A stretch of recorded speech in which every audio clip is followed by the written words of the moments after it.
When you think about a UFO sighting today, what pops into your mind? Oh, it's the classic image. Right. It's probably a sleek, silvery, metallic craft, a saucer, or, maybe a triangle moving impossibly fast. Absolutely. We've placed this phenomenon and the beings piloting these craft squarely in our modern technological world. We assume they're intergalactic travelers, visitors from Mars or some other distant star arriving in spaceships. But what if that whole technological veneer, that high-tech middlecraft story, Mm-hmm. is just the latest cultural mask? What if what we're actually witnessing is a resurgence of, well, ancient global beliefs in elemental beings, fairies, the good people, or even demons? That's the question that makes this deep dive so fascinating. Our mission today is to really unpack that idea. Yeah, by comparing the very specific tiny details in modern UFO reports Everything from, say, the 1950s cases up to today. with documented historical accounts, folklore, religious texts that go back millennia. So the core hypothesis we're testing is pretty provocative. Are we really seeing superior alien technology that just happens to be here now? Or are we experiencing a phenomenon that, adapts its appearance, its costume, really, Mm-hmm. to fit whatever our current cultural expectations are? Which would make it this powerful, self-consistent, but completely elusive reality. Exactly. The underlying source might be constant, but the story we tell ourselves about it is what evolves. It stops being about technology and starts being about psychology and mythology. Right. Okay, let's unpack this. Let's start peeling back the layers. Let's do it. I think we have to start with the most tangible evidence, right? The objects, the artifacts. Good place to start. Because once you start looking for it, the imagery of the superior, complex technology, it shows up in places that just defy our conventional timelines, especially when it's connected to visitors from the sky. And the most famous example, of course, has to be the Palenque sarcophagus. Right. So this was found in 1952, deep inside the Mayan pyramid of inscriptions in Yucatan. And the sarcophagus lid itself is the puzzle. It's this massive 6-ton carved slab of stone. And etched into it is a man, and he's positioned with his knees pulled up to his chest like he's bracing himself inside what really looks like a sophisticated cockpit. I mean, the controls, the tubes, even what looks like visible flames or exhaust flowing from the back. It's just undeniable. People immediately see it and think, that's a man operating some complex vehicle, a space capsule. And here's the other detail that makes it so strange. The corpse inside, believed to be the ruler Pakal the Great, was almost 6 feet tall. Which is, what, 8 inches taller than the average Mayan back then? A full 8 inches taller. So you have an oversized occupant linked to a depiction of advanced machinery in a civilization that supposedly hadn't even invented the wheel. And this isn't just a one-off thing, is it? Not at all. You can go across the world to Japan, to the Dojama era, which ended, around 3000 BC, so 5,000 years ago. And there we find the Jamondogu.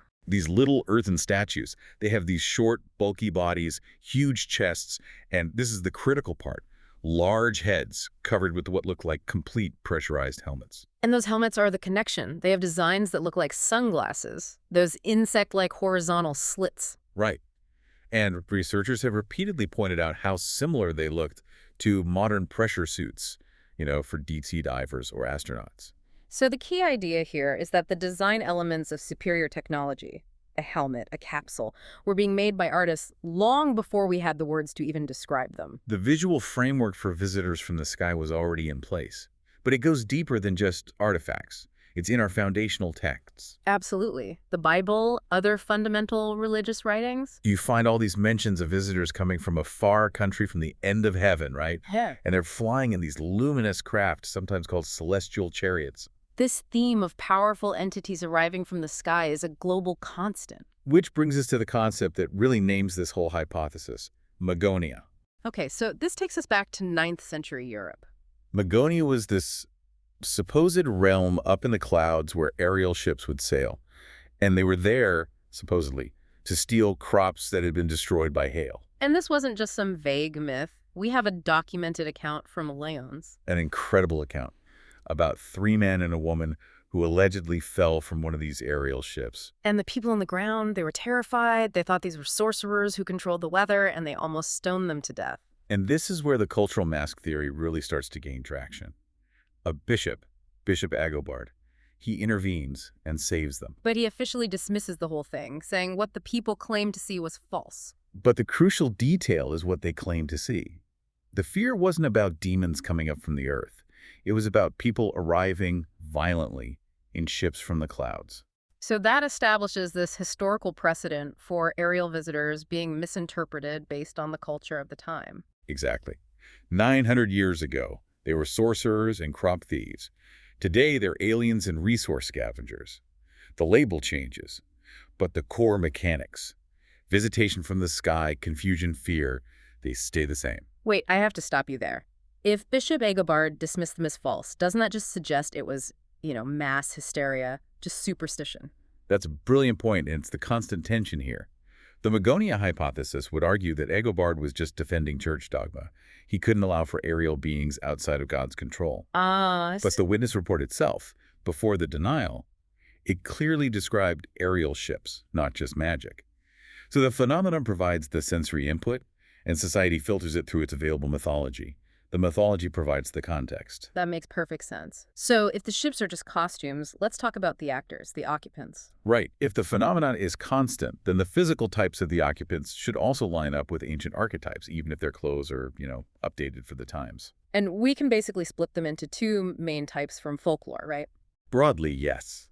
The dark and hairy, think dwarfs and gnomes, and then the light and luminous, the sylphs and the good people. So starting with the first group, European folklore describes creatures like the lutins and farfadets The little mischievous house goblins. as small, black, and hairy, and they usually live in caves or underground. And you find these clear modern parallels. Think about the accounts from the Celtal Indians in Mexico. They talk about the epochs. Which are what? 3 foot tall, hairy, black humanoids. Exactly. And they fly or carry these rocket-like things on their backs. Or you look at the Cherokee belief in a dwarfish race of moon-eyed people who couldn't see in the daytime. It's a consistent description of this short, dark, non-human race living in the shadows. Now contrast that with the luminous ones, the sylphs. There's a 1491 sighting recorded by Phaeus Cardan of 7 men in glistening ruddy breastplates and silken Greek clothes. And what did they say they were?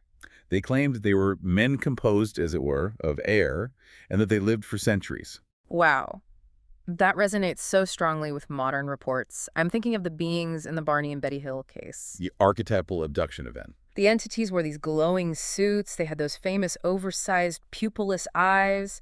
The beings are often described as translucent or having this elastic semi-material body in both folklore and modern reports. And Lonnie Zamora's 1964 report from Socorro, another classic.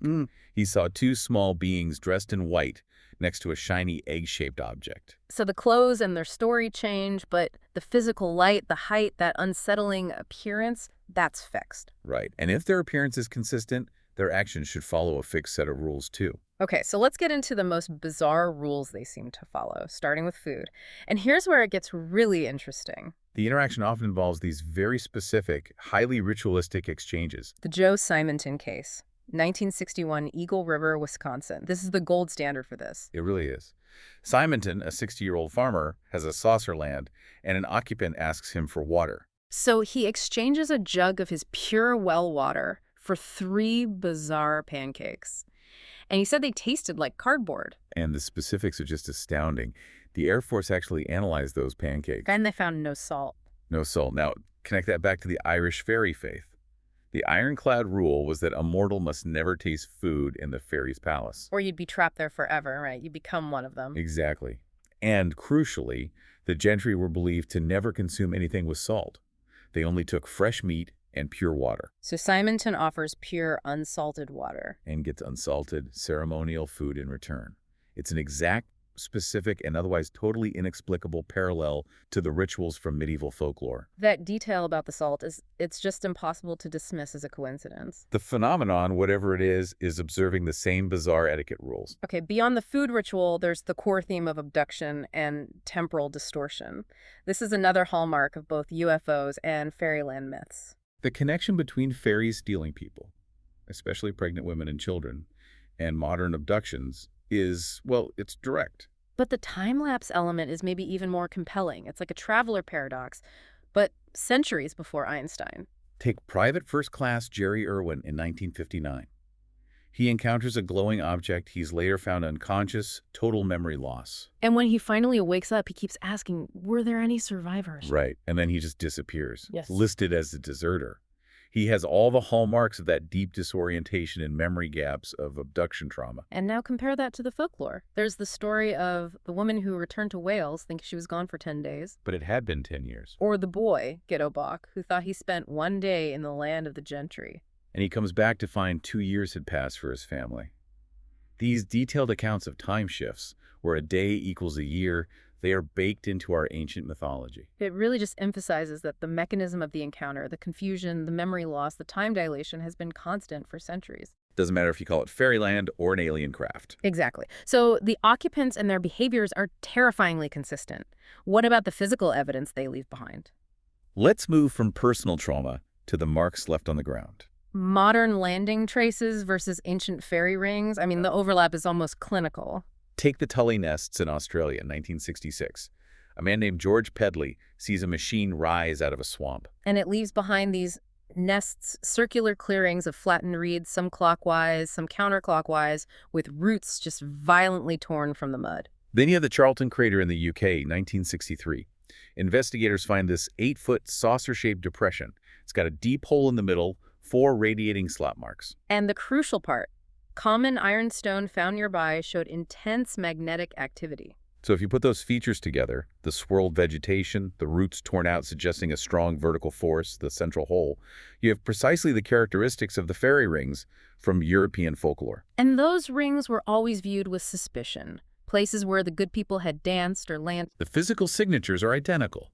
Only the interpretation has shifted from magical energy to, say, plasma propulsion. We also see this continuity in their motivations, specifically the theft of resources. Right, like the Gary Wilcox case in 1964.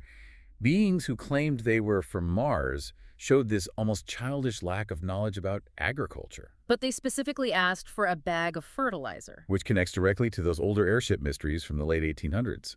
In 1897, Alexander Hamilton in Kansas. This is the story where he saw an airship use a red cable to drag his cow away. That's the one.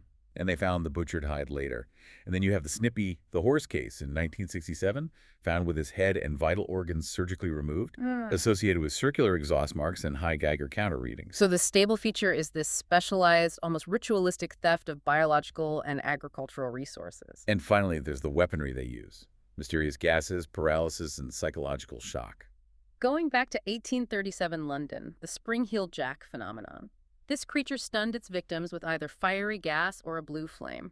Then you jump forward a century to 1964.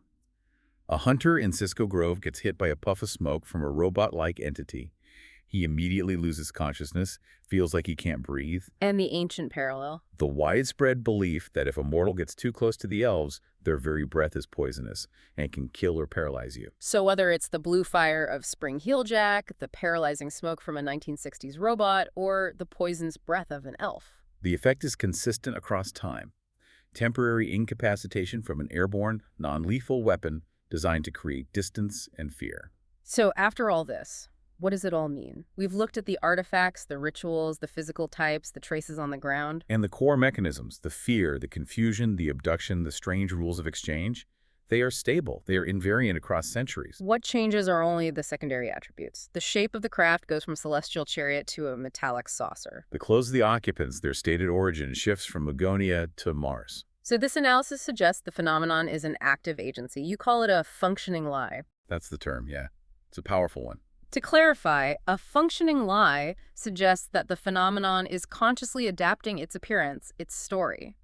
Purely to maintain psychological relevance and effectiveness with whoever is observing it. It exploited demonology when that was the dominant belief system. And today, it exploits the language of science fiction and extraterrestrials. The phenomenon stays self-consistent in its rules and its effects, but it remains scientifically irreconcilable. It creates a logical vacuum that our minds just rush to fill with the most available cultural explanation. This brings us to the final necessary question then. If this underlying agency is continuous, and it's constantly seeding our culture with these unbelievable but detailed observations, is it leading to the development of a new global mythology? That's the challenge, isn't it? By giving our technological age these self-consistent yet scientifically unbelievable observations, which is the very definition of a myth, is the phenomenon effectively seeding a new religion? One that will eventually give our age its own unique Olympus or Walhalla. but populated not by gods and goddesses, but by, well, superior space neighbors and their flying machines. Something for you to ponder the next time you hear a report about lights in the sky.